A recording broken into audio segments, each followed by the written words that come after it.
All right, all right. It's Thursday night, people. We made it through the week again, and this is the best hour of the week for me. I enjoy this every Thursday night, no matter how bad the week is. Um, and I have been looking forward to this for 2 weeks to talk to this gentleman tonight.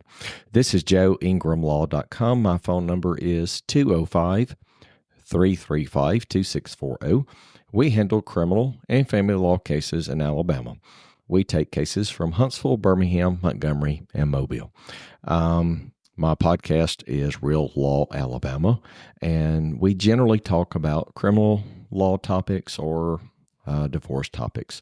And this summer, we got on a series of featured guests, and the audience just kept responding and saying, give us more, give us more, give us more. They loved it. And so I follow people on LinkedIn, and I like to follow the most brilliant, witty, intelligent people that have something to offer. There's a lot of garbage out there, and there's also some really, really intelligent people. And this guy tonight, man, we are so fortunate. He's going to give us about 45 minutes of his time.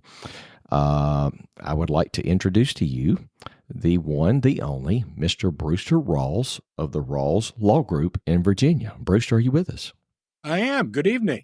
Glad to be here, Joe. Brewster, I have looked forward to this for 2 weeks. Well, so have I. I love to talk and happy to talk about myself even. So. Well, lawyers love to talk, right? Oh, yeah. Oh, yeah. So Brewster, you have the floor. Tell the audience a little bit about you and your firm. Well, my firm is a medical malpractice firm. I was a defense lawyer for 30 years. Somewhere about 25 years ago, I took up doing federal tort claims cases, mostly relating to VA and military hospitals. We also do them against the Indian Health Service. And that developed into a big chunk of our practice. We eventually lost all the defense lawyers, and now I'm a full-time plaintiff's lawyer. We also do vaccine injury cases, which is its own funky world of the law, where I swear the form book for it was written by Charles Dickens and Bleak House. That's what modern tort reform will get you. But I've been a trial lawyer for 40 years. I have probably tried more malpractice jury trials than anyone in Virginia, mostly on the defense, but some on the plaintiff. And funny thing is, I still love doing this. I'm having fun. I'm still am. So, Well, that's great. My understanding, looking at your profile, your undergraduate is from Wake Forest. Is that right? it is. Yeah. What was your degree in? They would not call it a science at Wake Forest, but it was politics. My father referred to it as unemployment. And he was probably right, but I went into the Army for 3 years, and that solved the employment issue. So, Yeah, I saw that you were in the Army Airborne, 101st Airborne. Is that right? Well, I was in the 101st Airborne, which by the time I was in it was no longer an airborne unit.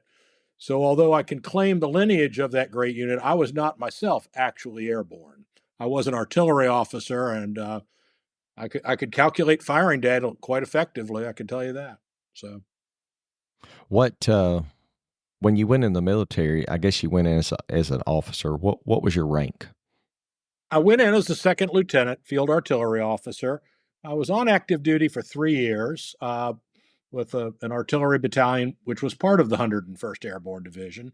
I did the jobs that go with that. All that goes with being a lieutenant. It was a wild time. It was right after the Vietnam War. I mean, the early days of the volunteer army, and it was a different world back then. And in the 70s, when we all assumed America was going down the proverbial toilet, the Soviets were going to dominate us politically and the Japanese economically, and America was just going to be a big blubbery Argentina.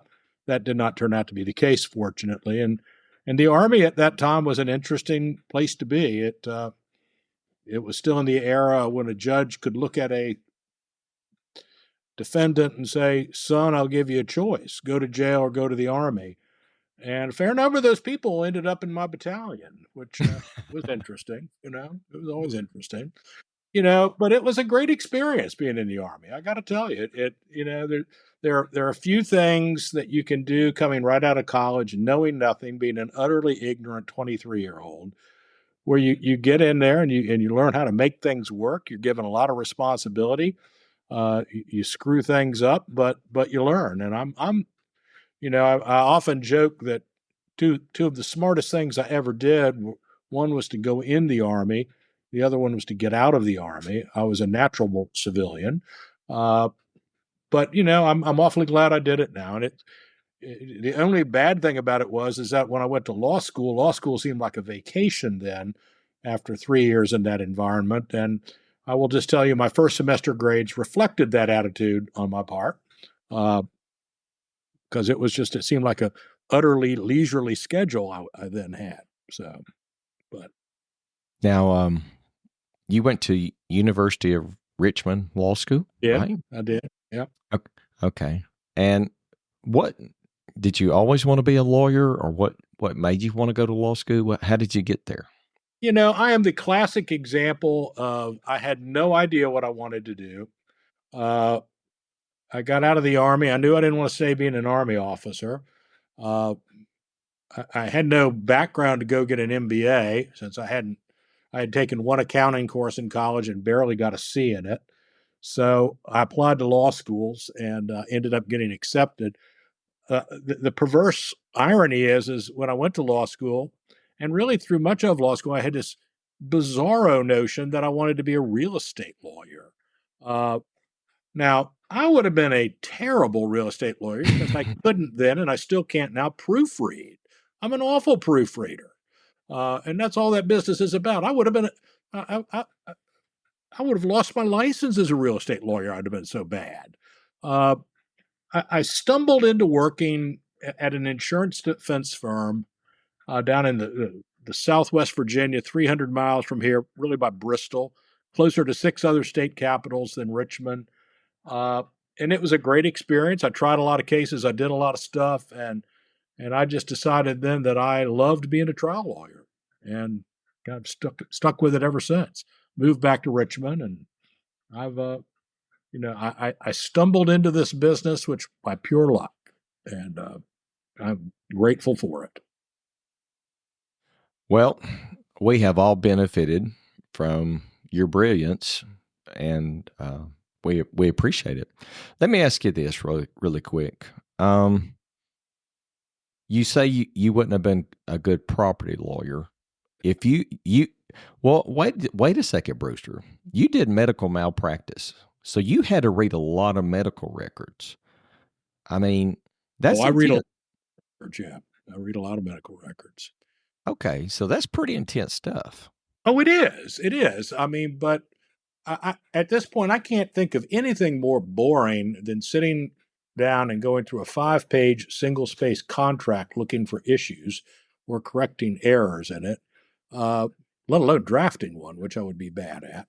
The thing that's fun about a malpractice case is it's like a detective story. You got to figure out what happened, why it happened, whether there's a case there, whether there's not a case, and it's kind of putting those pieces together. And the malpractice stuff is really fun because it's all different. No two cases are ever quite alike, and that's what makes it so fun. And interesting, I have no science background, and I used to joke when I was a defense lawyer that if the doctors could see the very few science courses I took and the grades I got in the one that I did, they would call the insurance company and ask for another lawyer. But it's amazing what you can learn, and I find it just fascinating. And I mean, I'm so boring about all of this stuff. I drive around in the car and listen to doctor radio on Sirius XM. I mean, that's pretty pathetic. I got to tell you, but it's what I like. Actually, it's pretty informative. Oh, I love it. I mean, and they've actually gotten very polished with it. When it first started out 15 years ago, it was fairly unscripted, and some of the stuff they came up with was just wildly funny. It was just doctors talking off the top of their head, and some of it was, I mean, it was quite entertaining. But they're much more professional about it now. But still, a lot of good information. Yeah. Okay. So, really, really quick. Um, you've been a really high polished defense lawyer, and you're a very high polished medical malpractice lawyer. You're not a plaintiff's lawyer. You're not into the what I call the billboard category. I mean, you're a serious, accomplished lawyer. Which do you prefer? Did you prefer the defense side, or do you prefer being a plaintiff's attorney now? I very much prefer being on the plaintiff's side. And really, the reason for that is that if you're on this side of the case, you always have the initiative. You set the stage, you're the one who picks the battle, you're the one who moves the case. When you're on the defense side, which I enjoyed, I mean, you're always reactive. You're always looking at, trying to attack the other guy's case and keep it from being worse. And if you're dealing with a good plaintiff's lawyer on the other side, that's not easy. But what I like is that, I pick the cases, which you don't as a defense lawyer. Uh, I pick what's important and we pursue them. And, we're the one making it happen as opposed to reacting to what somebody else is making happen. And that's a lot more fun. Uh, Interestingly, a lot of the stuff that went being with a defense lawyer, like keeping time, never bothered me. We still keep time at my firm. Uh, Writing reports to insurance company never bothered me. I think it was actually a good exercise for people. What I did find in my last few years as a defense lawyer is that the insurance companies became increasingly, I would just say, irrational. And it makes no sense. They've got lots of data. They can measure things 20 ways to Sunday, but the longer I went along, the harder I found it to be to get an insurance company to make a reasonable decision about stuff and to do it relatively quickly. I mean, sometimes I would more than once would look at guys. I'm a lawyer, not a magician, and this is a bad case, and you got to do something with it. And at times, I got accused of being a wimp. And I mean, and the funny thing is, I mean, as a defense lawyer, you could accuse me of lots of things, and I didn't always have a very good attitude. But no one would ever say I was afraid to try a case. I mean, I'd try cases like, you want me to go try the case? I'll try the case. That's fine. And what always kind of threw plaintiffs' lawyers along the way at times was that even if it was a really, really crappy case, if I went to trial, I'd try to win. And the damnedest thing is sometimes you would win those cases that you shouldn't have been able to win. That was always fun. Now, the flip side is you would lose cases sometimes that you were supposed to win. I've had that too, and that hurts. But no, I'm grateful for my defense experience because it was just incredible training. And I can look at a case now and I know whether it can be defended or not and how it can be defended, which a lot of plaintiffs' lawyers don't have that benefit. They don't have it at all. And I also have, the benefit of having a huge volume of cases I handled for 30 years. Huge. There's one year I went to trial 14 times. Mm. And, these are week-long trials. This is not one-day trials. And it about killed me. In fact, in the middle of it, I ended up in the hospital, but that's a different story. So, you put a post out on LinkedIn, and this is what really got my attention. You like to talk on LinkedIn. Talk a little bit about this. Really got my attention, even from a plaintiff's perspective. You were kind of on a soapbox about lawyers and keeping time, and that you run the firm. You got to make the budget. You got to make the numbers. And I was like, yeah, somebody actually said it, because everybody else was going to get offended. Talk about that for a second. Well, if you don't have money to pay the bills, nothing else really matters. I mean, let's be real about it. I mean, everybody wants to talk about culture and work life and all that's great. I mean, I try to have a good culture, but if you want to see morale go to hell, tell people they ain't going to get paid. Tell them they're not going to get paid on Friday. Right. Payday will be maybe next week. Yeah, that'll do wonders for it. And I have no sympathy whatsoever for lawyers who don't grasp that. It isn't even economics, it's arithmetic. You've got expenses, you've got revenue, and the latter needs to exceed the former. And if you don't, you've got a problem. And so that, is, and one reason, at one point when I was a defense lawyer, we had 18 lawyers in the firm. I had 4 offices through the state, and I was practicing full time and running this operation. And it just used to, excuse my language, just piss me off no end if somebody couldn't be bothered to put their time in or get their bills out. Because, that's a lot of overhead you had, and, relatively, in defense practice particularly, relatively thin margins.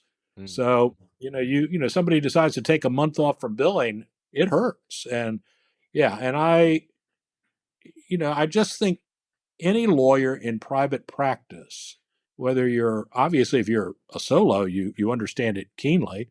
But even if you were in a larger firm, you've got to understand that, generating revenue, and doing those acts which you need to get paid, whether it is submitting bills by the hour, whether it is closing down cases, whether it's concluding matters, doing closings, whatever it is, they matter. And, one of the things that will just kind of make my head explode is, we'll have a case and the defense will come along and say, well, we'd like to talk settlement, and having a lawyer who's, kind of puts that to the back burner and, calls them back a week later. I mean, I'm not somebody to physically hit someone, but that gets kind of tempting. But, but like I say, I think the world is kind of divided into those who have lived making payroll and those who have not. And it is not a good feeling to be sitting there on the 28th of the month and you're $10,000 or $15,000 short of what you need to pay everybody on the 30th. You want to avoid that. That is, that's the sort of stuff that keeps you up at night, and it's important. So, I think everybody has to do their part to make sure everybody gets paid, and all culture flows from liquidity, is my view. And if you don't have cash in the bank, and the perverse thing is, and I've been in positions like this where you have a balance sheet that the bottom line of it is beautiful. It looks great. You're rich, but you ain't got no money. I represent a lot of doctors like that. Yeah. I mean, I've got an inventory of plaintiffs' cases that's worth millions of dollars. But, if you only have $25,000 in the bank, you ain't got no money. And that's just a hard position to be in, How much time do you spend investigating a case before you decide to jump in? Because then it's your expense. What talk about that? First of all, I would sit there and say, of 98% of the people who contact us about a potential case, we don't take the case. Yeah. Now, probably 80%, you can just sort out immediately. It's not hard to do. With the rest of them, to some degree or another, we pull records together and look at them. And what you will often find is that what was told to you on the intake or the information you got isn't really what the records show. Usually that means you don't have a case, but every now and then we find a good case, but it's just different from the one the person called us about. And that's always an interesting conversation. But, it takes, and when you get down to the final straw of, do we really kind of move forward and spend a bunch of money on these cases? And these cases are heinously expensive to put forward. I believe in kind of a team effort in the firm, and we circulate things around to the lawyers and the paralegals and get their input. And we'll sometimes have disagreements about it. And I think we all try to listen to each other. And I will also say that if somebody's got really strong feelings about not taking a case, pretty much that'll decide in my mind that we shouldn't take the case. If they're neutral, like, well, I don't really like it, but you take it. But if somebody just says, I think this pace is a crock, I mean, even if I think it's a pretty good one, history tells me don't take that case. The other thing I will tell you about taking in cases that our view very much is if the prospective clients are rude, nasty, I don't care if they have a good case. We'll turn them down. We'll send them away. Yeah. We don't, you know, it, if they're on bad behavior when you're evaluating the case, Mhm. it's not going to get better. They're not going to be a good witness. No, they're not going to be a good witness, and they're going to be a pain down the road in the case. Yeah. And we just, we don't need that. And I've had plenty of times we've taken stuff. Oh, it's a good case. It's not so bad. And a year later, you wish you'd cut them loose. So, but that's just a reality of this business. So. Yeah. Hey, one of your posts talked about, there's not a lot of schools anymore that offer paralegal certifications. They didn't do this back probably 20 years ago, teach paralegal studies. And you talked about how you hire college graduates, you bring them in, you mold them, you shape them, you make them paralegals. Talk about a little bit how that philosophy and how that developed for you. Well, what I have concluded is that if somebody comes in and they've got brains and they have a work ethic, they can usually learn what we need them to learn, almost universally. We've been doing this for over 20 years. I probably had 25 college graduates come through, and I can think of only one who was really not very good, and even that one wasn't that bad. And part of the problem and even the best paralegal I have, who's been with me now for 33 years, uh, she came to me as a temp when she was 25 years old, and she just learned the business growing up in it. I mean, she was a secretary temp in 1991, and she's brilliant. Carrie, absolutely brilliant. One of the best lawyers I've ever known, even though she doesn't have a license. Uh, but again, I mean, she didn't come out of college. I mean, she came to me, but came to me utterly untrained. And what I have found, and maybe it's different elsewhere, that if you go off in search of the experienced paralegal, good luck finding that character. I don't think they exist. It's like, you know, Captain Ahab and the White Whale. Uh, and part of it is, I think that if you're in a law firm and you have a really good paralegal, you will work very, very hard to keep that person on board. Yeah. And so the mere fact that somebody is on the market is almost a red flag when you see it. I mean, because it's, you know, so I mean, that's what we've found. And, you get 2 or 3 years out of them. Sometimes we've had one stick around and that's worked out. But, they do good work. They figure it out. A lot of them have gone on to law school, and we've even had ones come back and work as lawyers for us. And that's, kind of a fun thing to see. But I think the other aspect of it is that I'm old at this point, and it's just kind of nice to have these young, fresh people around the office, and they're not, old and grumpy and talking about how good things were at the firm they were at 20 years ago and how we're all screwed up and, whatever else. And I mean, it's just nice to have them around, frankly. So. Yeah. I think that's a good. I think you did a good job there, philosophy wise. Let me ask you this. I think I know the answer, but I may be wrong. Based on your career path and everything, are you pretty much a dictation guy, or do you type? I was a dictation guy. I'm not anymore. I Really? type. Yeah, I don't. I haven't dictated a letter in probably 15 years. No kidding. Yeah, not a dictation guy, which is sort of funny because when I took my first job in Abingdon in the summer of 1983, I thought it was the most ridiculous thing at the time. But my boss said, "If you learn one thing this summer, I want you to learn how to dictate." And of course, they were very frugal there at that firm, and I had a uh, IBM 3-inch belt dictating machine manufactured in 1957 or something. Uh, But it's like, basically said, I don't want to see you with a pen or a pencil in your hand. You dictate. And I did learn to dictate. And I actually was very good at it. But, as we've come along, I have just, I've experimented a little bit with voice recognition, and I probably need to experiment some more. Uh, but once we hit the world of email, uh, I've basically stopped dictating stuff.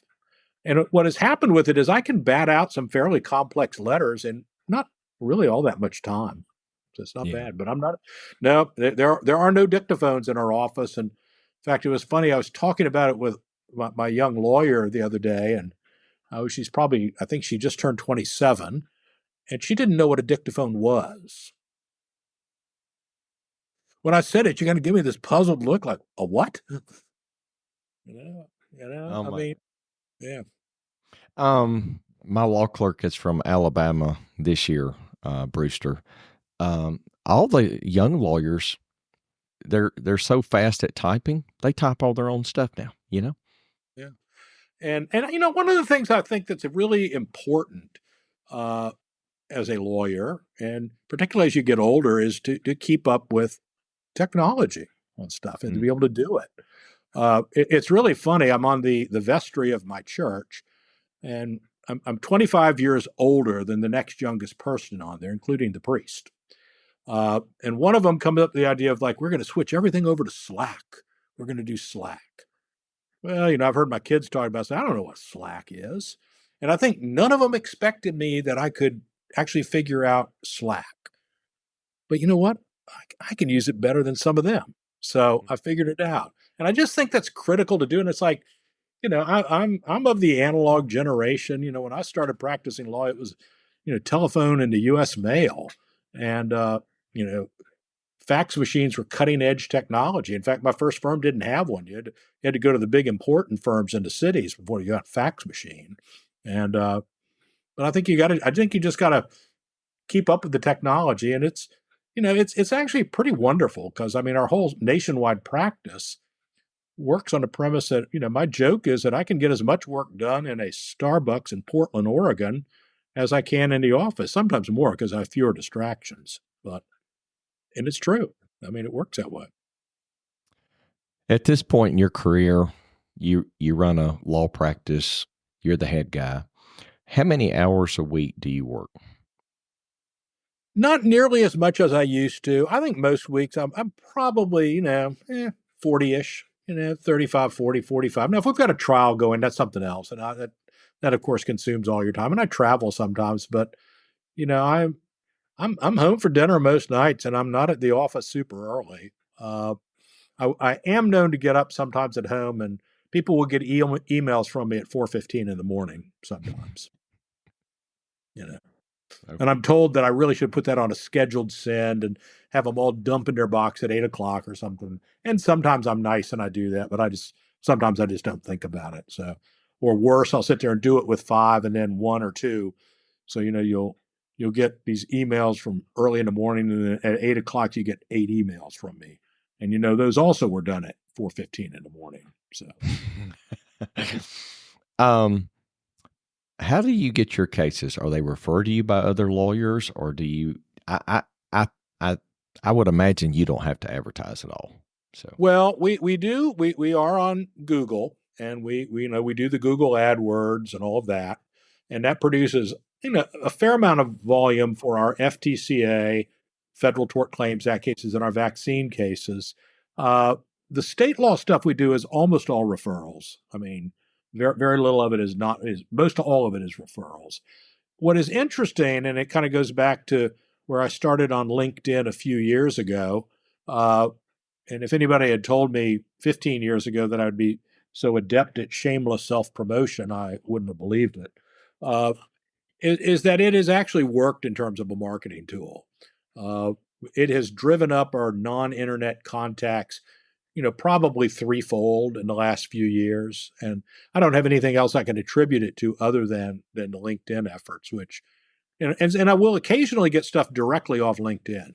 There are cases really, that somebody will come in and directly, find me on LinkedIn, say, will you look at this, referrals and such. Uh, What's really increased the most is what I would call a soft referral, where somebody contacts us and says, "Well, a lawyer recommended I call you." We don't have a name; it's not a referral situation, uh, and that's what has really increased so dramatically. And that's what I would attribute that to LinkedIn. Hmm. Okay. And I think, Interesting. really, if anybody has a niche practice, I think LinkedIn can be a marvelous marketing tool. Absolutely. But it takes time. It takes time and consistency. Yeah. Well, your posts are so witty and brilliant. I just look forward to seeing you every week. I do. Well, I think, I was just, I don't know. Somebody once gave me some grief about, putting something up about that wasn't businesslike. And it's like, well, if all I did was put a post up every day and said, "Hey, I'm a really great lawyer," I mean, nobody's going to read it. I mean, so you throw some stuff out there that gets people's interest in other ways, and I shamelessly use my dog on it, who is sitting here by my side right now. Uh, and you get people. I mean, I've actually had people send gifts to Maggie at the office. Nice gifts. I mean, Maggie will get stuffed animals. Somebody sent her a very nice dog bed. I mean, it's sort of remarkable. I've been told by my wife that I have a grandson who's now 5 weeks old, and I've been told by my wife that I am not permitted to use him for such purposes. But Mm. I'll probably end up doing so. But Hey, he's a pretty. let me ask you this. Um, what's the biggest verdict you've ever gotten as a plaintiff's lawyer? $10 million, 10 million. Wow. and that's really great. But the problem is Virginia has a cap on damages. Yeah. So you sit there and you get this $10 million verdict. You say, yes. But immediately you realize that 80% of it is monopoly money Mm. because of Virginia's cap. Yeah, but I've What's had a jury come back with a $10 million verdict. the cap is 2 million? Uh, it's about, actually, I think, it varies. I think right now it's about 2.5 or 2.6 million. It's been varying. It goes up a little bit every year, maybe at the time, when that verdict came back, which was 2 years ago, 3 years ago, uh, I think the cap on that case was probably 2.2, something like that. So, I didn't yeah, I just learned something. Wow, that's kind of stressful when you look at all these billboard guys around the country what they're knocking down, you know? well, Virginia, it's funny. You only have caps in malpractice cases. We're not otherwise capped in plaintiffs' cases, unlike many states that have non-economic caps. Uh, but yeah, I mean, it makes malpractice cases in Virginia really kind of touchy because on your best day, I mean, it isn't even a non-economic cap. It's just a cap total on damages. Doesn't matter where they come from. So it's tough. Yeah. What was the if you want to say this, when you were a defense lawyer, what was the biggest verdict you ever got against your client? Well, I held a record for 15 years, which was $25 million. And it was really a rather funny situation because we tried the case and it really went well. Uh, we could have settled the case for $300,000 before trial, but the insurance company didn't want to do it. The case went well. The jury seemed to pay attention, and they went out. And it was one of those courts where the verdict is passed up to the judge and then passed to the clerk to read it. And it's handed up to the judge, and he looks at it like, um, verdict is correct as to form. Passes it to the clerk. Clerk reads, "We, the jury, on the issues joined, find in favor of the plaintiff and award damages in the amount uh, uh, $25 million." And I'm like, "Ooh, that's not good," you know. Uh, I mean, the other part of that story is very funny. The claims person was somebody I liked, and I've been known to play practical jokes at times. And it was about 5 o'clock in the evening, and so I go out and I call Bonnie to give her the news of this verdict. Call. This is in the age of car phones, so I'm calling her from my car, uh, and I get her voicemail. So I've got this horrible decision. Do I just not leave her a message and risk that she may hear about it on the evening news, which was possible and would not have been good for me? Or do I tell her, and I mean, it was a comment like, we got this verdict, we have the cap, it's $25 million. Bonnie, I am not kidding. It's $25 million. This is not a joke. I know I joke. It's $25 million. So, but we got it reduced down to the cap at the time and went on about our business. But it was, that record stood for 15 years afterwards. Yeah. At one point I had the biggest verdict in Virginia, except I was the target of it, not the benefit of it. Did you expect that, or were you totally shocked? Shocked, utterly shocked. Were you? Oh, yeah. Okay. Everybody thought we'd won the case. The court reporter. I think the only one more shocked than me was the plaintiff's lawyer. Utterly shocked. Just shocked. That happens in this business. Crazy. Yeah. Yeah. If you weren't doing this now, what would you be doing? And let me ask you this. I know you've been around a long time. So I want to ask delicately, how much longer do you want to continue to work? I am, I would like to keep working for a good while, as long as I can, and I'm healthy, and as long as I stay healthy, and as long as I really, don't get too lazy. I've already gotten a little bit lazy in my old age, but what happens a lot of times with older lawyers, particularly trial lawyers, is you get to the point there are more and more things you don't really want to do because they're kind of a pain. For example, if I never defended another deposition in my life, I could care less. But at some point, if you can't go out and do the stuff that's no fun, then it's time to step aside. But I'd like to keep going as long as I can, as long as I can contribute something, and and hopefully my colleagues will tolerate that as we go forward, and we'll figure out something that works for it. But that's really the danger of it, and I'm just blessed. I've got very good health. I still enjoy doing this. But I couldn't go try 3 cases in 5 weeks like I used to do. I think that would probably kill me. And fortunately, on the plaintiff side, you don't have to do that. So, yeah. Just a couple more questions. I really appreciate your time, Brewster. Oh, sure. I've enjoyed getting to talk with you. You don't know how much I have enjoyed this tonight. Well, it's been fun, Joe. So let's get to the best question. Talk about Maggie. Well, Maggie's a little lame today, so I'm kind of worried about her. She's having trouble getting around. And everybody in the office was worried about her today. And she's having trouble getting in the car and getting onto bed. Now, Maggie's 12 and a half years old. So, that's old for a lab. Yeah. But, so, I worry about her. But she's sitting right here with about 6 of her animals at my side.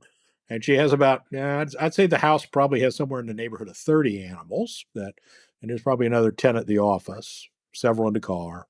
Maggie needs her animals, so we're good on that. But she's good, and I'm not sure Maggie is any better dog than any I've had. And I've had dogs basically all my adult life.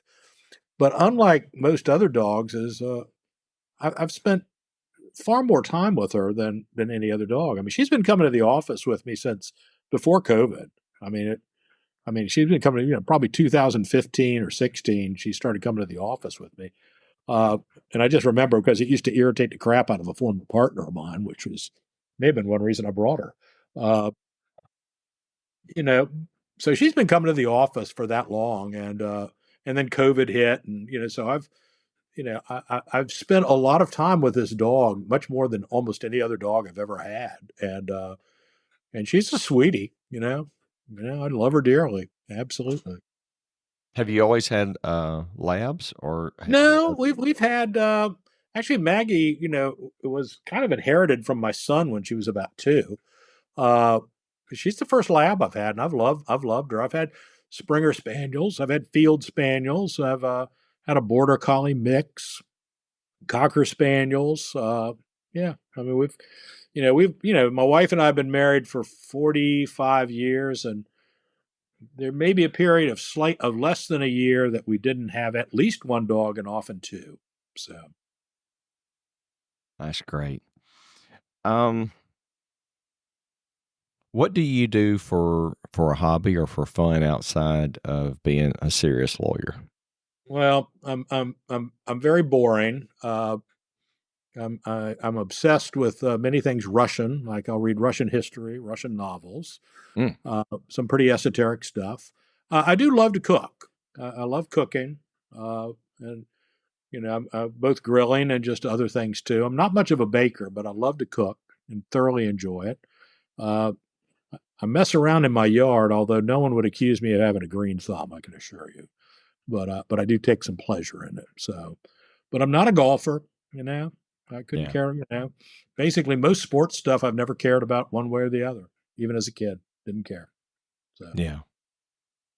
Interesting. Um, Let me ask you this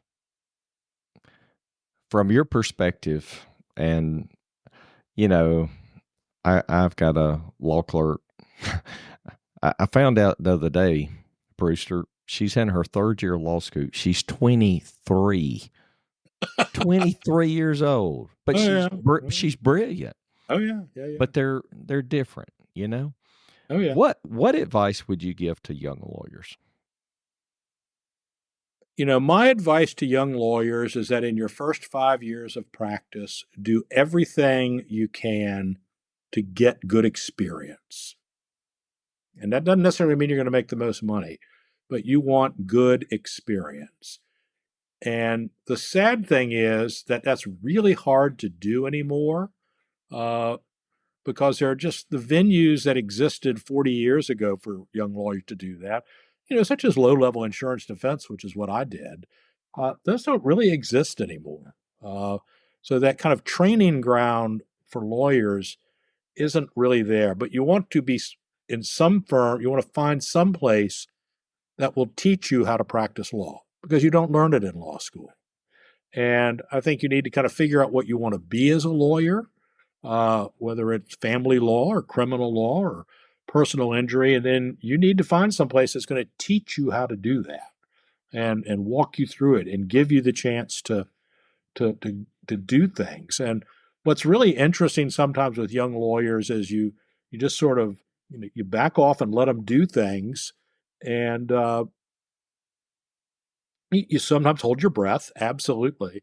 Uh, but it's like I mean the new lawyer we have right now, she has turned out to be fantastic, and and she can think on her feet pretty well. And I mean, she's not you know super aggressive character or anything like that. I mean, and she's just as pleasant as can be. But she's gotten into depositions, and I've just been like, wow, she gets the issue. She knows how to question people. She knows how to listen.